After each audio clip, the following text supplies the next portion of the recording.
Hello. ഒമാനിൽ നല്ല ചൂടാണ് കേട്ടോ. അപ്പം ഞാൻ ജസ്റ്റ് എൻ്റെ ഫുഡ് കഴിച്ചിട്ട് പാത്രം കഴുകാൻ ഞാൻ വാഷ്റൂമിൽ വന്ന സമയത്ത് രണ്ട് പൂച്ചകളുടെ തളർന്നിരിക്കും. അപ്പം ഞാൻ ഫുഡ് കഴിച്ച് ഇത് വെച്ചിട്ട് ഇങ്ങനെ വെള്ളം കൊടുക്കുകയാണ്.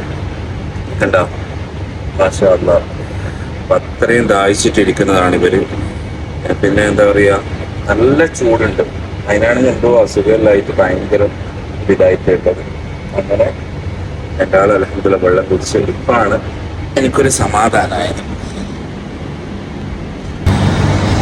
സത്യം പറഞ്ഞു കഴിഞ്ഞാൽ ഇപ്പോഴാണ് ഒരു സമാധാനമായിട്ടാ. കാരണം അവർക്ക് ആ വെള്ളമെല്ലാം കൊടുത്ത് അടിപൊളിയായതിനു ശേഷം മാഷാ അല്ലാ അങ്ങനെ എത്രയോ അതായത് ഇതുപോലെ പൂച്ചകളൊക്കെ ഭയങ്കര ക്ഷീണപ്പിടിച്ച് നിൽക്കുന്നുണ്ടാവല്ലേ. അൽഹംദുലില്ലാ. എന്തായാലും താങ്ക് യു. ഞാൻ കുറച്ച് സംസാരിക്കാൻ വേണ്ടിയിട്ടാണ് നമ്മുടെ ചങ്ങായിൻ്റെ ഷോപ്പിൽ വന്നിട്ടുള്ളത്.